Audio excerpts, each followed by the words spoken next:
અમદાવાદ જિલ્લાના ધોળકા નગરમાં ધોળકા શહેર તાજિયા કમિટી દ્વારા મહોરમના તહેવાર નિમિત્તે તાજિયા જુલુસનું આયોજન કરવામાં આવ્યું હતું। ગતરોજ બપોરે ધોળકાના કાજી ટેકરા વિસ્તારમાંથી તાજિયા જુલુસ કાઢવામાં આવ્યું। આ તાજિયા જુલુસમાં વિવિધ વિસ્તારોના કલાત્મક અને બેનમૂન 15 તાજિયા અને 2 ઝુલ્ફિકાર સામેલ થયા હતા। જુલુસમાં શણગારેલી ટ્રકો પણ જોડાઈ હતી, જેમાંથી નિયાઝનું વિતરણ કરાયું હતું। આ તાજિયા જુલુસ બુરુઝ રોડથી ટાવર બજાર સુધી આવ્યા હતા કે જ્યાં માતમી દસ્તાઓ દ્વારા જંજીર વડે માતમ કરવામાં આવ્યું। અહીં ધોળકા નગરપાલિકાના પ્રમુખ અશોકભાઈ મકવાણા સહિત શાંતિ સમિતિના હિન્દુ મુસ્લિમ આગેવાનો દ્વારા તાજિયા જુલુસનું સ્વાગત કરી કરબલાના મહાન શહીદોને શ્રદ્ધાંજલિ અર્પણ કરવામાં આવી હતી। આ દરમિયાન અમદાવાદ ગ્રામ્ય જિલ્લા એસપી ઓમ પ્રકાશ જાટે તાજિયા જુલુસ સંદર્ભે ધોળકાની મુલાકાત લીધી હતી। તેમનું મુસ્લિમ ધર્મગુરુ સૈયદ વાસીમ અહેમદ બાબા હુસેની, ધોળકા નગરપાલિકા પ્રમુખ અશોકભાઈ મકવાણા અને મ્યુનિસિપલ કાઉન્સિલર સમીરભાઈ મંસૂરી દ્વારા સાલ ઉડાડી સન્માન કરવામાં આવ્યું હતું।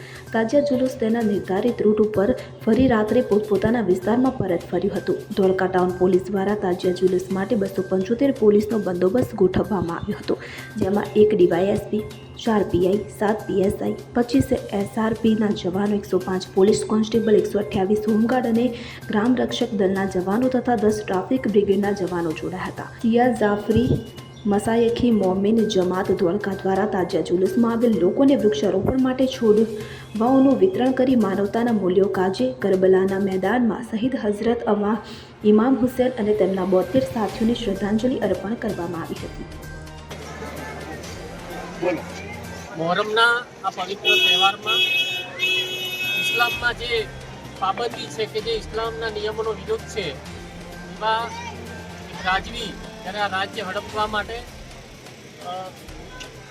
મોહમ્મદ પૈગંબર એના અનુયાયીઓને ત્યાં ઇસ્લામના વિરુદ્ધમાં ઇસ્લામ ધર્મને બચાવવા માટે જે લડાઈ છે એમાં એમના જે કુટુંબીજનો છે એ શહાદત વોરી અને એમનું જે 72 સૈનિકોનું લશ્કર હતું, એમણે પણ આમાં શહાદત વોરીથી એની યાદમાં આ આખા વિશ્વમાં આ તહેવાર એમની યાદમાં અને મનાવવામાં આવે છે। આ તહેવાર એ શાંતિ અને ભાઈચારાનો આપણા દેશમાં પણ એક સંદેશો આપે છે। સૌ દેશવાસીઓ પણ આપણા જે તહેવારો, ધાર્મિક તહેવારો છે એ ભાઈચારાથી અને હર્ષોલ્લાસથી ઉજવાય એ માટે સૌ નાગરિકોને 140 દેશવાસીઓને એક સંદેશો આપવા માટેનો આ તહેવાર છે। ઇસ્લામમાં જે મદિરા છે, આતંકવાદ છે, એની વિરુદ્ધમાં એને જે પાબંદી છે એવા જે દૂષણો છે એને ડામવા માટે અને ધર્મની જાગૃતિ માટે સૌ ધર્મ, હિન્દુ મુસ્લિમ સૌ એકતાના પ્રતીક તરીકે આ તહેવારને ઉજવે એવી શહેરના પ્રથમ નાગરિક તરીકે હું શુભેચ્છા પાઠવું છું।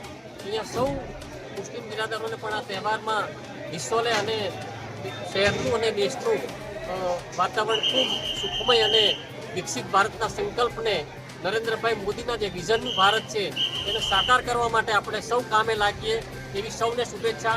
અસ્તુ। બોલો। આજનો દિવસ જે છે મુસ્લિમ સમાજ માટેનો એક મહત્વપૂર્ણ દિવસ છે અને આજના દિવસની જે હિસ્ટોરિકલ ઇમ્પોર્ટન્સ છે આ પણ ખૂબ જ વધારે છે અને અત્યારે જે આ તાજિયા તમામ જગ્યા વ્યવસ્થિત રીતે નીકળી શકે અમારી તરફથી જે પૂરતો બંદોબસ્ત તમામ જગ્યાએ રાખેલો છે અને તમામ સમાજના આગેવાનો પણ જે બેકાર છે એને વ્યવસ્થિત રીતે તાજિયા નીકળે શાંતિપૂર્વક રીતે એવી મારી જવાબ છે। વૃક્ષારોપણનો જે કાર્યક્રમ છે એ કરબલાના શહીદોની યાદમાં રાખવામાં આવ્યો છે, કારણ કે આજે આપણે જોઈએ છે કે ગ્લોબલ વોર્મિંગ છે, જે પ્રદૂષણની સમસ્યા છે અને માનવ જીવન માટે આ બધું કેટલું જોખમી છે। હવે એના સામે આપણે જે વૃક્ષ વાવવા એ ખૂબ જરૂરી કામ છે, તો એના માટે ઇમામ હુસેનની યાદમાં આ પ્રોગ્રામ રાખવામાં આવેલો છે, કારણ કે જ્યાં સુધી આ વૃક્ષ રહેશે ત્યાં સુધી જે આ પ્રોગ્રામ કરેલો છે તેને જે અહીંયા અમને સપોર્ટ કર્યા છે અને વૃક્ષ લઈ ગયા છે તેને અને એના ફળો મળશે ત્યાં સુધી પુણ્ય મળતું રહે છે। તો આ એક નેક કામ છે, તો એના અંદર કોઈ પણ નાત જાતના ભેદભાવ વગર ફ્રીમાં અમે વૃક્ષારોપણના કાર્યક્રમનું આયોજન કરેલ છે। ઇદ્રીસ શેખ સાથે CN24 ન્યૂઝ અમદાવાદ। હવે જુઓ દેશ દુનિયાની તમામ ખબરો તમારી આંગળીના ટેરવે। ઉઠાવો મોબાઈલ અને ગૂગલ પ્લે સ્ટોર પરથી ડાઉનલોડ કરો અમારી CN24 ન્યૂઝ મોબાઈલ એપ.